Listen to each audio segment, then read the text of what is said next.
TV조선은 왜 장동혁 대표의 과거 판사 시절 기획부동산 특혜 의혹을 단독으로 연속 폭로하고 있을까요? 그리고 왜 하필 이 타이밍에 6개월 전 단식 후유증을 핑계로 병원에 긴급 입원했을까요? 장동혁 대표의 정치 생명이 끝장나기 직전인 이유, 지금 바로 공개합니다. 장동혁 대표가 투자했던 기획부동산과 관련한 피해자 수십 명입니다. 앞서 보셨듯이 당시 현직 판사였던 장동혁 국민의힘 대표도 피해를 볼 상황이었는데 장 대표가 업체 측을 위해 법률 조력을 했다는 주장이 제기됐습니다. 유동근 기자의 단독 보도입니다. 기획부동산 피해자들은 2019년 3월 문제의 A사를 사기 혐의로 경찰에 고소합니다. 이즈음 A사는 갑자기 같은 업종의 C사를 만들어 사업을 이어갑니다. 아파트 사업권과 토지 등 81억 원 상당의 자산도 이전됐습니다. 피해자들은 압류 회피 등 법적 대응 목적으로 보인다고 주장합니다. 장동혁 국민의힘 대표도 투자금을 6억 원 가까이 날릴 뻔한 상황. 뜻밖에도 C사 측은 장 대표로부터 법률 조력을 받았다고 말합니다. 법인 설립과 자산 이전까지 구체적으로 상의했다는 겁니다. 포괄적 양도양수계약서 판사님한테 다 자문받아가지고 해놓은 겁니다. 건드릴 수 없게 해달라고. 친한 판사님이 계신데 판사 출신 변호사님을 소개해줬어요. C사 대표는 계약서를 작성하는 과정에서 장 대표에게 자문을 구하고 변호사도 소개받았다고 주장했습니다. 피해자들 역시 장 대표와 A사 사이 모종의 거래 의혹이 있는 게 아닌지 의심합니다.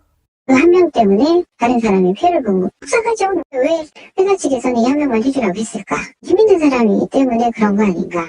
장 대표는 A사를 상대로 법률 조력을 하지 않았다고 반박했습니다.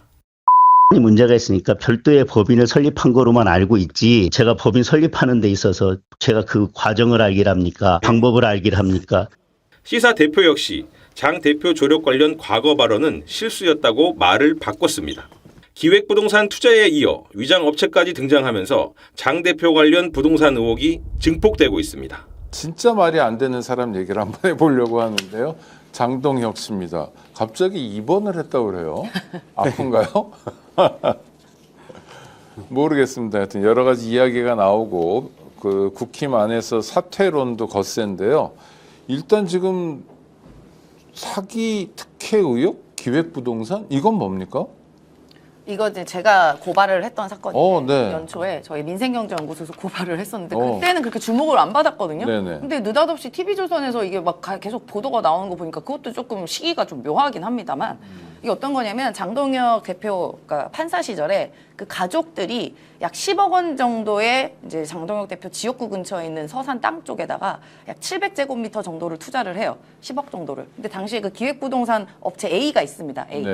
근데 여기가 사기를 친 거예요, 사실상. 투자자들 상대로 사기를 쳤는데 사기를 치니까 이제 투자했던 분들이 돈을 다 날렸겠죠, 투자금을. 그래서 장동혁 대표도 약 10억 가량이 이제 날라간 상황이 됐어요. 그런데 이 기획부동산이 이제 교묘하게 이제 편법을 이용해서 부동산 기획부동산 C를 또 만듭니다. 네. 그런데 그 과정에서 장동혁 그 대표가 법조인이잖아요. 법적인 조력을 많이 해줍니다.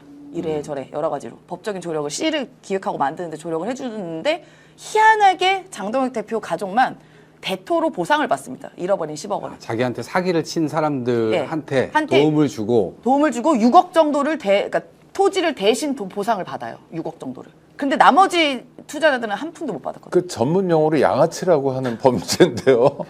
와. 그 사건입니다. 오, 황당하네. 정말요? 네. 오. 그래서 저희가 연초에 고발했거든요. 2건을. 네네. 근데 이제 TV조선 이제와 저게 막 불거진 거 보니까 제가 좀 희한하다고 그러고. 희한하다. TV조선 단독 보도가 아니네. 네, 저희가 고발했어요. 뉴탐사에도 보도를 많이 했고 또 직접 고발도 작년에. 민생경제연구소도 했잖아요. 예, 하고 저희가 기자회견도 했거든요. 그때는 주목을 하나도 못 받았었어요. 저게 수사는 저 사진이네요. 예. 안진걸 소장 백승. 저건 이제 저건 엊그저께 어제. 어제 이제 이거 백은종 관련해서. 대표하고 네. 국회에서 이제 그 국토위 소속 의원들하고 맞아요. 백은종 대표 이렇게 나오셔서 이제 예, 저건 어제 한 거고. 저희가 1월인가? 수사는 지금 진행되고는 있습니까? 예, 경찰에 넘어가고. 아니 수사는 그 당시 하고 올 초부터 문제 제기를 했으면 수사 그때 됐습니까? 최근에 뭐 다시 이 문제가 부상을 하면서 수사를 시작한 거. 지금 저희가 변호사분이 계속 조사받고 이런 예. 거 하고 계시더라고요. 계속 하고는 그럼 계속. 수사는 하고 있네요. 예, 하고는 이제 뭐 적극적으로 하고 있는 건 같진 않고. 근데 이번 계기를 통해서 이제 좀 그 열심히 하지 않을까 싶어요. 이거를 TV조선에서 굉장히 지금 며칠에 걸쳐서 지금 리포트를 계속 내고 있거든요. 네. 근데 그것과 관련돼서 장동혁 대표가 이거 전부 다 지금 법적 조치하겠다 이러고 있는데 TV조선은 물러날 생각이 없는 것 같아요. 다 사실이다. 이렇게 그냥 헤드라인 걸어서 계속 내더라고요. TV조선을 응원할 줄이야. 그러니까 최근에 장동혁 씨가 저를 페이스북에 쓰면서 오창익은 더 말할 게 없는 사람이라고 평가를 했는데 저는 그냥 장동혁 보니까 나쁜 놈이네요. 아니 어떻게 지금 오 대표를 이렇게 아니 제가 법무부에 예. 검찰 인권 존중 미래위원회 참가했다. 예. 그러면서 이제 위원이 7명인데 뭐 위원장은 민변 회장이었던 사람이고 하면서 한마디씩 하다가 제 차례가 되니까 더 말할 게 없는 사람이라고 그래가지고 재밌었는데 장동혁이야말로 그런 사람이네요. 와. 그런 와중에 또 홍준표 전 대구시장이 또 장동혁 편을 들고 나섰습니다. 1.5선밖에 안 됐는데 겸열된 당에서 12대 4 정도로 했으면 잘한 거 아니냐. 그래서 장동혁 대표 때문에 국힘이 이번에 이겼다는 식으로 홍준표가 편을 드니까 저는 참 이 사람도 희한하다. 어떨 때 김부겸 지지하다가 지금 장동혁 때문에 당이 망했는데 어떻게 반사 이익을 저렇게 얻긴 했는데 장동혁 때문에 이겼다라고 해서 치켜 세우는 거는 또 어떻게 봐야 될지 요즘 정치 현상을 분석하는 게 정말로 기괴할 정도로 사람마다 다르다 이런 얘기. 홍준표는 나는 아직 살아있다 이거 아닙니까? 아니, 그거는 다른 측면에서 일관성이 있다고 봐야 네. 돼요. 그 다른 측면은 뭐냐면 오세훈과 한동훈에 대한 감정을 쏟아내고 있는 거예요. 장동혁을 편들어주면서 사실은 이들을 비판하고 있다고 봐야 됩니다. 그러면 일관적이죠. 아이고 참 하여튼 근데 장동혁 기획부동산 사기 특혜 뭐 이거는 정말 제대로 수사해야 될 것 같고 왜냐하면 자기는 그래서 살아났지만 다른 피해자들의 피해를 부추긴 거 아닙니까? 맞아요. 사실상 자기가 사기 쳐버린 거잖아요. 판사라는 지위를 이용해서. 약간 같이 공범 같이 돼버린 그러니까요. 거죠. 예. 이거는 정말 철저하게 근데 이런 일을 수사해야 될것 벌여놓고 같은데. 지금까지 정부의 부동산 정책 강력하게 비토를 계속해 왔잖아요. 그리고 그 부인과 함께 이런 식의 이제 토지를 갖고 있고 또 부동산도 여러 채 있다는 거 이런 것들 다 드러나면서 이것도 지금 내로남불 아니냐라고 하는 비판도 있는 거예요. 그러니까 지금 이게 저 장동혁 기획부동산 사기 특혜 의혹과 장동혁의 입원은 아주 밀접한 관계에 있는 거죠. 그렇죠? 머리 아프겠죠. 나왔으니까 장동혁 대표 이야기를 좀 해보도록 할 텐데 지난 목요일에 갑자기 입원을 했는데 그 이유를 보니까 뭐 이게 거짓말이라고 전 생각하고 싶지는 않은데 이제 단식 후유증 여러 가지 체력 소진을 이유로 들었어요. 근데 사실은 좀 잘 생각해 보면 올 초에 단식 투쟁을 했었고 단식 투쟁 잘 하고 나서 미국도 다녀왔거든요. 근데 갑자기 이것 때문에 입원을 할 수 있나요? 의사 선생님이시니까. 네, 어느 병원에 입원한지 잘 몰라가지고 적절했는지. 근데 응급실 가서 의료진의 권고로 입원을 했다는 거예요. 네. 그렇기 때문에 만약에 정말 올바른 병원의 시스템이 작동이 됐다 그러면 응급실에서 뭔가 기본 검사를 하거든요. 거기서 이상 징후가 나왔기 때문에 예를 들어서 간 수치가 많이 올랐어. 또는 뭐 여러 가지 그 지표들이 뭔가 흔들려. 그래서 이건 꼭 교정을 받아야지 해결할 수 있는 거라 그러면 입원 치료가 되는 건데 사실은 요즘에는 입원하기가 힘들어가지고 웬만해가지고는 쉽게 입원이 안 되는 부분도 있어요. 그래서 얼마나 당대표라는 그 특수한 지위에 배려를 받고 입원했는지는 저희는 잘 알 수 없습니다. 그럼에도 불구하고 뭐 의학적으로 변명을 장동혁 측에서 해본다 그러면 7kg나 빠졌다 단식할 때. 체력이 세했다. 그리고 선거 과정에서 너무 과로를 했다. 그리고 지금 너무 사태 압박을 받으니까 정신적 스트레스가 있다. 네. 그래서 도피처가 필요하다. 이렇게 될 수 있잖아요. 그러니까 그 세 가지가 합쳐졌다는. 예, 아픈 사람한테 사퇴하세요! 이렇게 하기 힘들거든요. 예. 인지상정이라는 한국의 정서가 있잖아요. 그런 면에서 골든타임에 적소에 잘 빠져나갔다라는 생각이 왜 저는 들까요? 요 부분이 핵심이거든요. 요 부분이. 근데 이제 사실은 그 정도 뭐 세 가지 이유 지금 드셨잖아요. 그렇게 해서 입원을 한다. 그러면은 며칠 정도 해야 되는 거예요? 왜냐하면 지금 주말 내내 입원 예정이라고 하더라고요. 예. 뭐 주말에도 계속 예. 뭐 모르니까 직접. 우선은 퇴원을 하는 기준은 의학적으로 만약에 흔들린 지표가 있었다. 그래서 좋아졌으면 이제 집에 가셔도 되고요. 이제 통원 치료하셔도 됩니다라고 의사들은 조언을 하죠. 근데 아무래도 환자와 보호자의 의견도 배려를 해서 퇴원장을 날리게 되는데요. 그러면서 제가 이런 이유로 언제까지는 조금 더 휴식을 취하면 안 될까요라고 했을 때 뭐 그거를 안 된다고 딱 잘라 말하는 건 너무 매정하기 때문에 그런 병원에서도? 조절은 있을 수 있다라고 생각하는데요. 아하. 엄청난 정신적 스트레스를 받고 있지 않을까 싶고 그러면은 사실 식음을 전폐할 수밖에 없거든요. 그래서 제2의 단식 스테이지가 아닐까라는 또 생각도 되긴 합니다. 지금 나오는 얘기가, 그러니까 사실 입원하신 분한테, 아프다는 분한테 뭐라고 네. 할 수가 없으니까 거기서 이제 사실 국민의힘 내에서도 7대3이라든지 8대2로 지금 그 많은 분들이 사퇴의 목소리를 내고 있는 상황에서 지금 피신 같다는 얘기가 나오고 있으니까 꼭 네. 그렇다는 건 아니고요. 네. 예. 그래서 이 얘기가 나오는 거잖아요. 어떻게 보세요?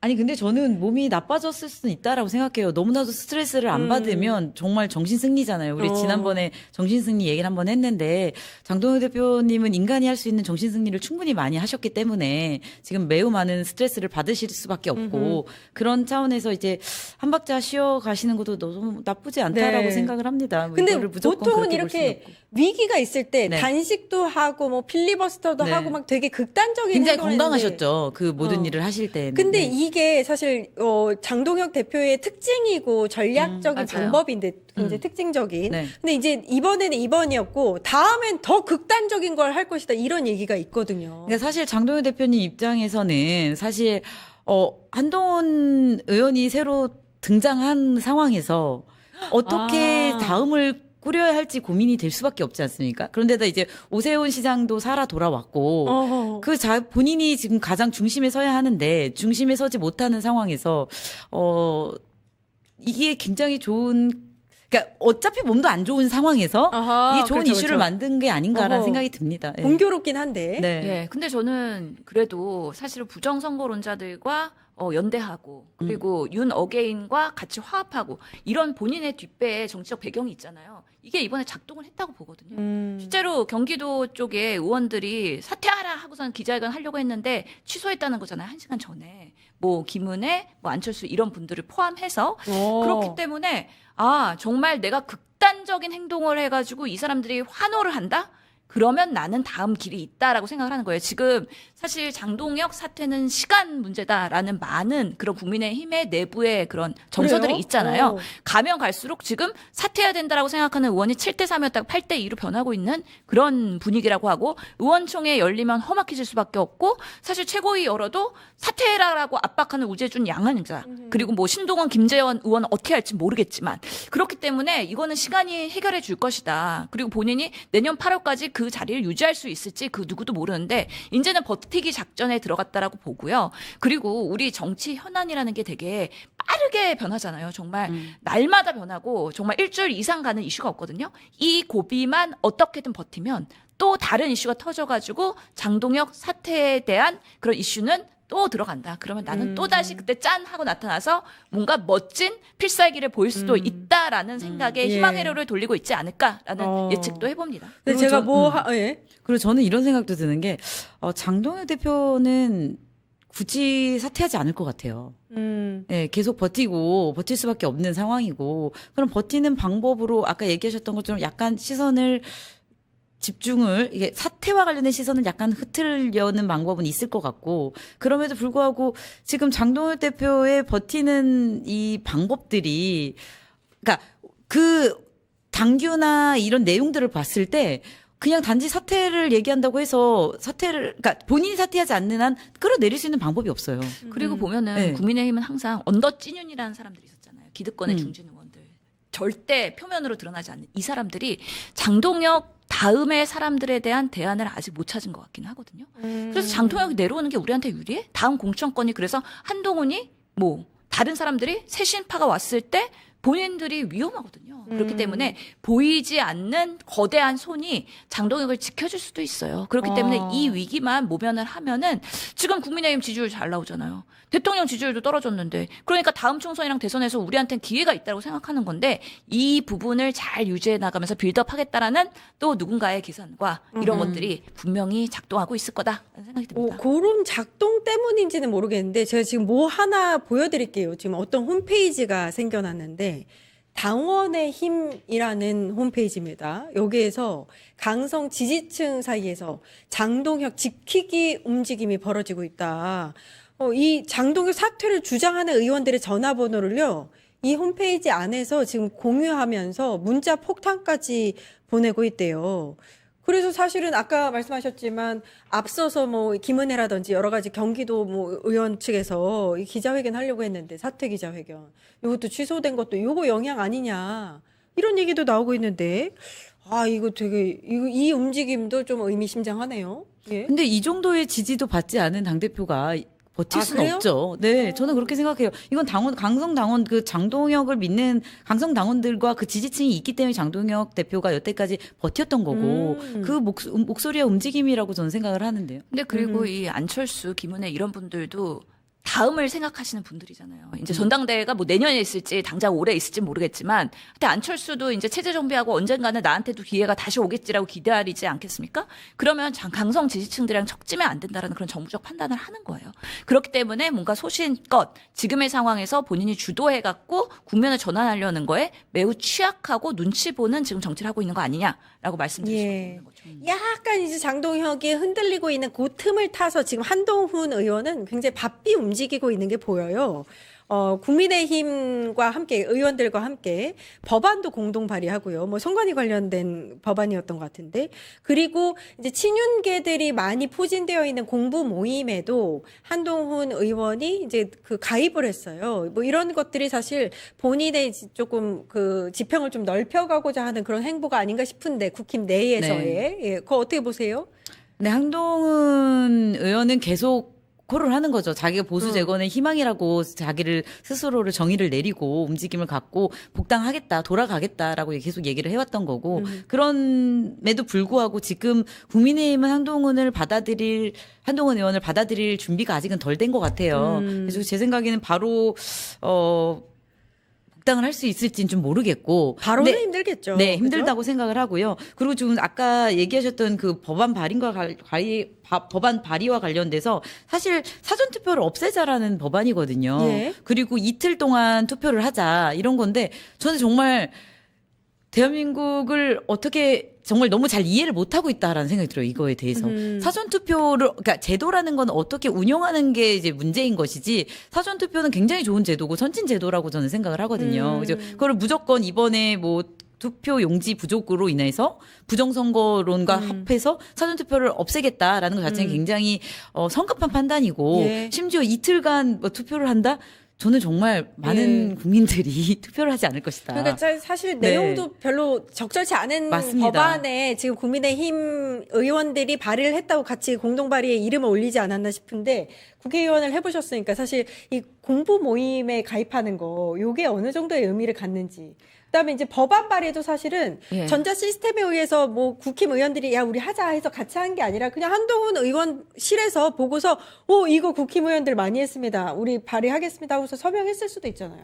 근데 그렇게 되기보다는 보통은 보좌진들끼리의 소통이나 아니면 의원끼리의 소통을 통해 갖고 이러한 하나하나의 행위가 사실 읽혀지는 건 맞아요. 의미가 왜냐하면 있긴 하네. 연구단체도 이제 공식적인 연구단체는 한 의원당 3개까지밖에 가입이 안 되거든요. 네. 그러면 내가 하고 싶은 게 너무 많아. 근데 1, 2, 3을 정해야 돼요. 그럴 때 뭘 할지에 대한 거는 나의 정치적 행보의 미래의 방향성을 의미하는 거기 때문에 그런 면에서의 계속 회자가 되는 것이고요. 특히 법안에 대해서도 그냥 열어놨는데 한동훈 의원실에서 아유 어떤 거 찍을까 하다가 띡 찍었다기보다는 그래도 내가 이런 부분에 있어서는 공감을 하고 국민의힘과 같이 한다라는 메시지의 하나거든요. 이런 것들을 논의를 안 하고서는 사실 대충 했을 리가 없다라고 생각이 들어서 저는 지금 이 상황의 흐름이 결국에는 한동훈이 국민의힘과 점점 가까워지고 외연이 확장되는 그런 흐름이 앞으로도 강화될 거라고 보는데, 실제로 이 정말 본투표 이틀, 사전투표 폐지 이런 것들은 사실 부정선거론자들의 결과 매우 가까워지고 그러니까 있거든요. 예.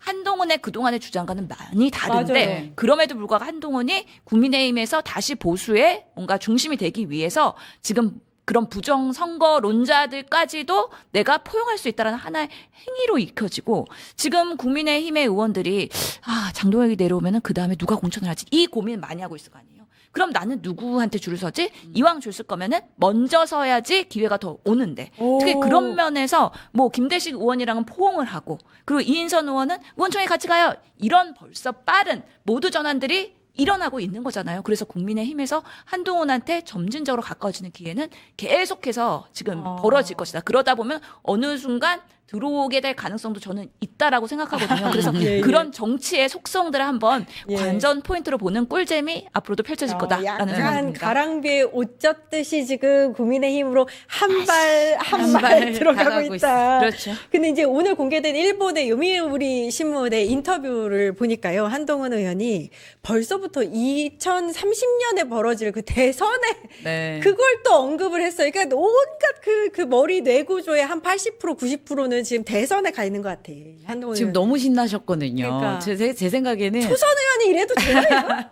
지금 어쨌건 그 부산에서 살아서 다시 돌아온 것 자체가 너무 예. 신이 나기 때문에 예. 흥분돼 있는데 사실 미리 터트린 샴페인이 결과가 좋지 않았어가지고. 아, 좋다. 그거 좋다. 네, 좀 그런 생각이 좀 들고요. 지금 뭐 2030년에 대선을 얘기하기보다 지금 당장 복당도 되고 있지 않은데 좀 고민을 다시 좀 관전 포인트 보면서 한번 나아가야 될 것 같습니다. 예. 그러니까 이게 한동훈의 정말 이게 디펙트, 흠결이라고 보는데요. 나 잘난 이 자세 있잖아요. 이제는 바꿔야 됩니다. 내가 주인공. 네, 나는 정말 대선급이야. 그래서 내가 민주당 정말 이길 수 있고 국민의힘을 바꿔갖고 대통령 될 거야라는 그 흐름이 밝히잖아요. 그러니까. 그런데 사실은 요미우리 신문이 국회의원 아무나랑 인터뷰하진 않거든요.